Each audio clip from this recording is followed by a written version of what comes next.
Class 8th E। Welcome to the class. बच्चों, आज हम व्याकरण का चैप्टर संज्ञा पढ़ेंगे। संज्ञा वैसे तो आप लोग पढ़ चुके हो पिछली क्लासेस में भी, लेकिन आज हम थोड़ा और विस्तार से जानेंगे।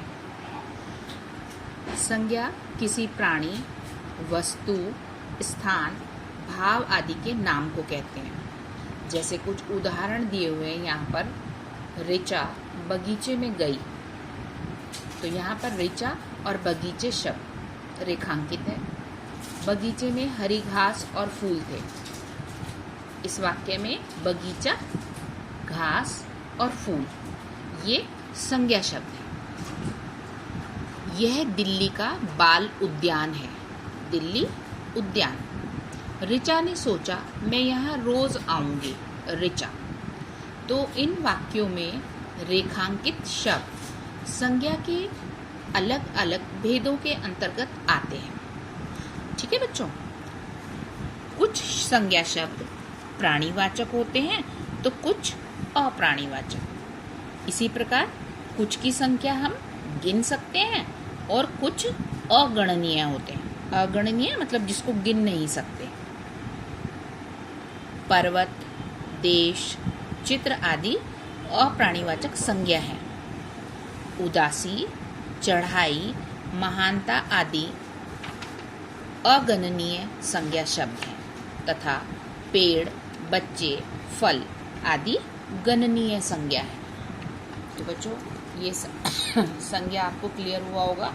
इसी तरह से संज्ञा शब्द में विभिन्न प्रकार की संज्ञा शब्दों को हम इस प्रकार देख सकते हैं।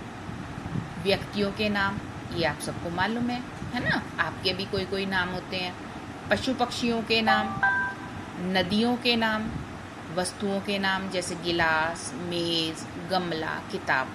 समुदायों के नाम मतलब जैसे रेवड़, झुंड, दल। स्थान जैसे देश है आपका भारत देश, है ना, श्रीलंका, जापान। पर्वतों के नाम में कोई भी ले लीजिए, विंध्याचल पर्वत है, अरावली है, हिमालय है। धातुओं के नाम में सोना, चांदी। इसी तरह से द्रव्यों के नाम में घी, जल। भाव के नाम में मित्रता, वीरता। तो बच्चों, ये विभिन्न प्रकार के संज्ञा शब्द हैं। अर्थात जब हम किन्हीं चीज़ों, वस्तुओं के नाम को जानते हैं। अब हम बच्चों विस्तार से इनके भेद के विषय में जानेंगे। संज्ञा के 5 भेद होते हैं। पहला है व्यक्तिवाचक संज्ञा, दूसरा है जातिवाचक संज्ञा, थर्ड है द्रव्यवाचक संज्ञा, फोर्थ है समुदायवाचक संज्ञा, फिफ्थ है भाववाचक संज्ञा। अब हम इनको अलग अलग जानेंगे। व्यक्तिवाचक संज्ञा। बच्चों, जिन शब्दों से किसी विशेष व्यक्ति, वस्तु, स्थान या प्राणी के नाम का बोध होता है उन्हें व्यक्तिवाचक संज्ञा कहते हैं। जैसे हिमालय, जवाहरलाल नेहरू। हिमालय और यमुना, जवाहरलाल नेहरू तथा लाल किला, ये क्या है? व्यक्तिवाचक संज्ञा। क्यों? क्योंकि हिमालय विशेष पर्वत का नाम है, यमुना विशेष नदी का नाम है और जवाहरलाल नेहरू विशिष्ट व्यक्ति का। इसी तरह से लाल किला विशेष किले का नाम है। ये क्या है? व्यक्तिवाचक संज्ञाएं। दूसरा है जातिवाचक संज्ञा। जिन संज्ञा शब्दों से किसी विशेष प्राणी, वस्तु या स्थान की जगह किसी संपूर्ण जाति का बोध होता है उन्हें जातिवाचक संज्ञा कहते हैं। जैसे पहाड़, भेड़, लड़की, गुड़िया। पहाड़, भेड़, लड़की, गुड़िया, ये शब्द किसी विशेष पहाड़, किसी विशेष भेड़, लड़की या गुड़िया के लिए प्रयोग ना होकर वास्तव में एक जाति के लिए प्रयुक्त हो रहे हैं। तो अतः ये कौन सी संज्ञा है? जातिवाचक। नेक्स्ट है द्रव्यवाचक। जिन संज्ञा शब्दों से किसी द्रव्य, पदार्थ या धातु का बोध होता है उन्हें द्रव्यवाचक संज्ञा कहते हैं। जैसे दूध, तो ये द्रव्य है।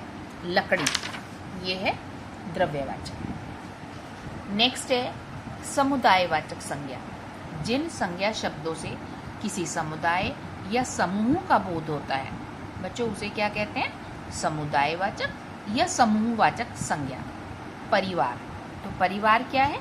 एक इकाई है ना, समूह है जिसमें छोटे बड़े सभी सदस्य होते हैं। सभा, है ना, तो परिवार और सभा ये दोनों शब्द समूह होने का बोध करा रहे हैं। समुदायवाचक संज्ञा का प्रयोग एक वचन में भी होता है, जैसे भीड़।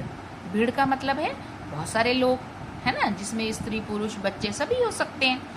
और हम वाक्य में प्रयोग इसका इस तरह से करते हैं, भीड़ शोर मचाने लगी। इसी तरह से एक और है, सभा समाप्त हो गई। सभा में बहुत सारे लोग हैं, पर सभा शब्द एक वचन की तरह प्रयुक्त होता है।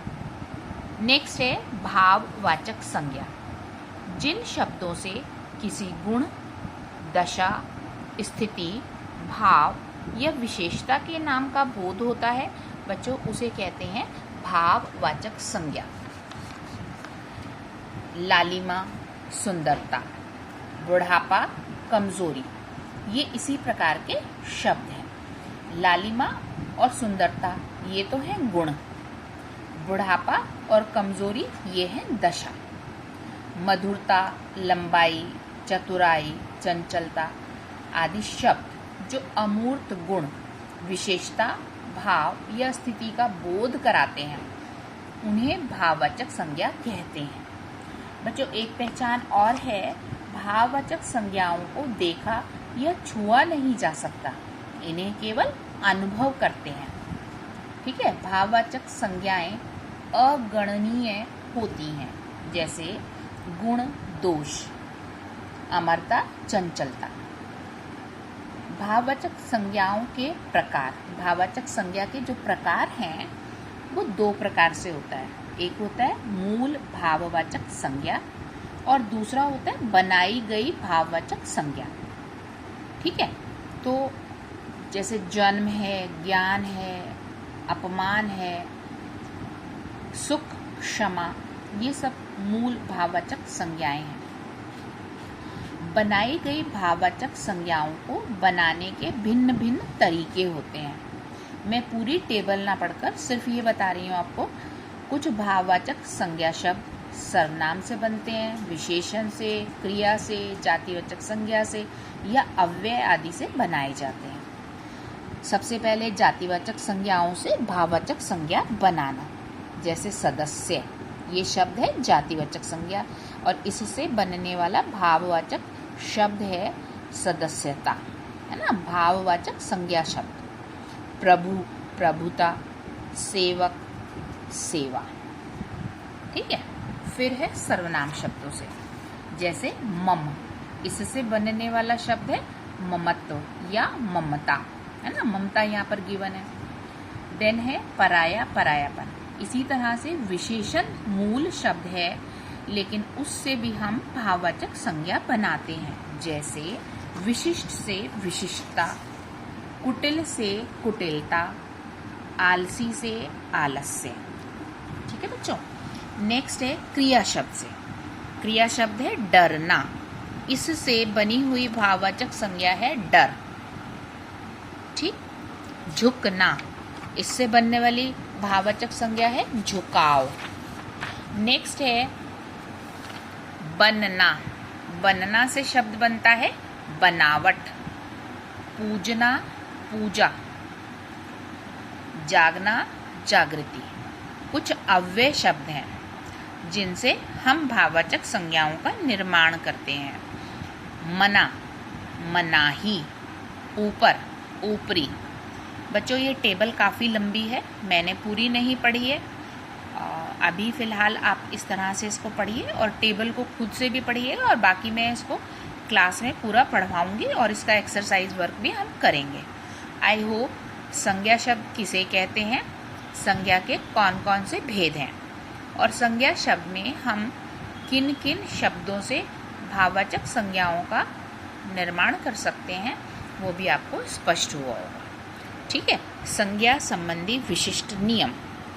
ठीक है, इसमें क्या है, कभी कभी जातिवाचक संज्ञा शब्द व्यक्तिवाचक संज्ञा के रूप में और व्यक्तिवाचक शब्द जातिवाचक संज्ञा के रूप में भी प्रयुक्त होते हैं। ठीक है।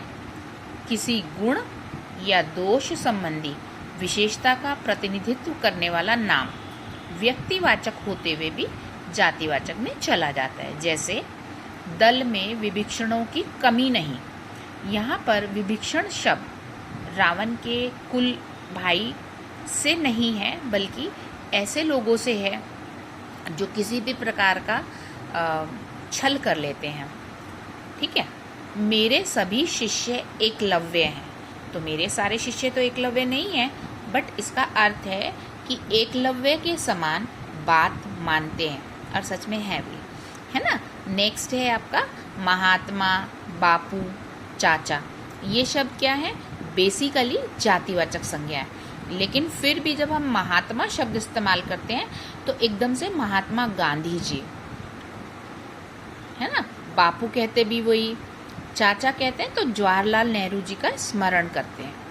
इसी तरह से एक नियम बच्चों ये है कि अगर भाववाचक संज्ञाएं बहुवचन में प्रयोग होती हैं तो वे जातिवाचक संज्ञा बन जाती हैं। ठीक। जैसे दूरी से दूरियां, पढ़ाई से पढ़ाइयाँ। कुछ संज्ञा पदों के बहुवचन बन जाते हैं, जैसे किताब से किताबें।